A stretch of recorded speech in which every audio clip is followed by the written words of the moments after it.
Continuamos con su programa, entonces, que aquí por la señal de TV UGED.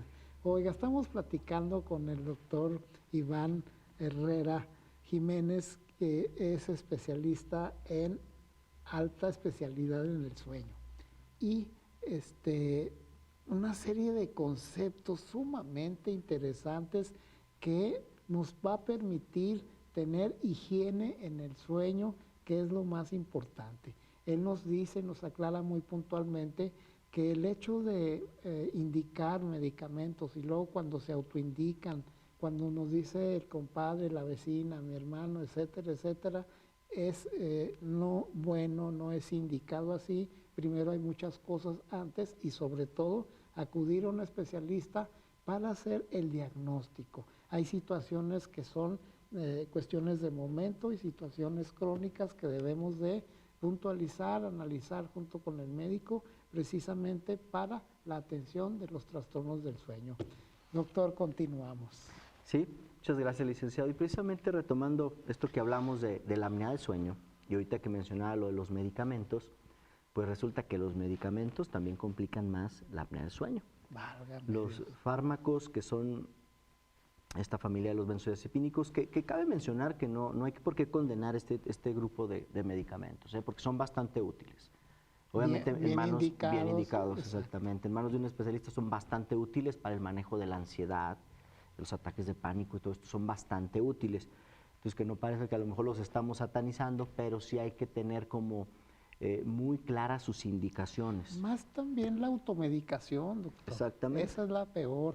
Sí. Ya si está indicado por el especialista, bueno, pero hay elementos antes de. Sí, y entonces el especialista lo que buscará será mantener ese medicamento el menor tiempo posible para evitar una adaptación o una tolerancia y que tenga uno que ir elevando las dosis. Pero como lo mencionaba, estos fármacos colapsan aún más la garganta y lo que hace es que se cierre más y entonces ronque más. Entonces hay personas que tienen insomnio y que aparte roncan, entonces pues bueno, ahí te va tu pastillita y entonces empieza a notar que el ronquido se empieza a elevar. La tonalidad del ronquido se empieza a elevar y hasta viene esta sensación de ahogo. Se complica más, vaya. Se complica más. Entonces, por eso digo, antes de iniciar un medicamento habrá que primero valorar cuál sería el adecuado, porque es muy común, de hecho, que yo pueda tener insomnio y apnea de sueño. Son dos enfermedades diferentes, pero que van seguido de la mano. Okay. ¿Por qué? Uno de los factores de riesgo precisamente para la apnea de sueño pues es el sobrepeso o obesidad, ¿no? Sabemos que en México hay una prevalencia muy alta en esta situación. Entonces, la tasa de apnea de sueño, hablábamos hace algunos años, que el 5% de la población, un estudio platino, un estudio que se hizo en 5 países en Latinoamérica, donde se incluyó México, hablaban de un 5, un 7%. Ahorita pensamos que la apnea de sueño está bastante más allá, claro, por este problema del sobrepeso, obesidad y la suma de estos trastornos cardiometabólicos. Entonces, evitar esta medicación lo que hace es que colapsa más. Ahora, ¿cómo puedo yo saber que una persona que ronca o que tiene estos ahogos en la noche tiene un problema de apnea? La única manera es haciendo un estudio de sueño. No hay otra forma. Podemos a través de la valoración inferirlo, sospecharlo. También hacemos escalas, que son preguntas estructuradas para identificar el problema. Pero la verdad es que la única forma de hacerlo es a través de estudios de sueño. Y de ahí hay estudios que son completos, que se llama polisomnografía, que es donde la persona se va a quedar toda una noche a dormir en un lugar, donde se le conectan diferentes sensores en el cerebro, en el cuero cabelludo, obviamente, para ver la actividad eléctrica, en los ojos, del flujo de aire, etc. Tipo electroencefalograma. Exactamente, es como un electroencefalograma, pero lleva además otros electrodos en los ojos, lleva una cánula aquí en la nariz y en la boca, se llama termistor, que lo que hace es que mide el calor del aire. Cuando viene de afuera viene más frío, cuando sale de nosotros viene más calientito, y así sensa el flujo de aire, y es lo que nos dice si el flujo está interrumpido. También se les ponen unas bandas torácicas y abdominales para ver si hay apneas centrales o obstructivas, porque también son de varios tipos, no nada más, o mixtas, que sea la combinación de ambas.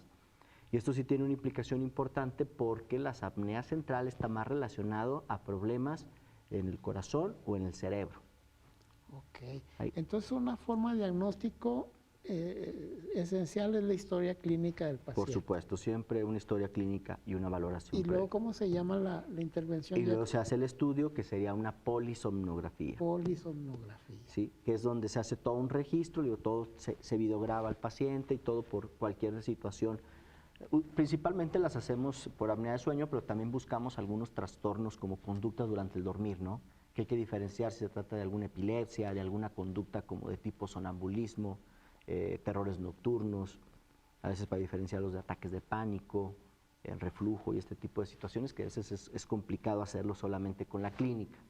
Okay. Entonces, esos estudios son muy completos y nos permiten identificar no solo la cuestión respiratoria, sino también si hubiese otro tipo de alteración en el dormir. Hay otros estudios que también realizamos que se llaman simplificados, donde es como su mismo nombre lo dice, es un dispositivo más sencillo que únicamente se dedica a censar el oxígeno a través de oximetría, como lo hace también la polisomnografía, y el flujo. Entonces, eso sí nada más nos sirven para la cuestión respiratoria, porque mucha gente dice, pues yo que me hagan el más barato, ¿no? Por el simplificado. Sí, pero a veces se requiere hacer el estudio completo cuando se tiene cierta duda diagnóstica, cuando hay cierta o mayor certeza de que es un problema de una apnea, puede ser un estudio simplificado, Doctor, que son portátiles. Después del diagnóstico vimos una serie de síntomas. A partir ya de estos estudios, ¿cómo es el pronóstico para los trastornos del sueño?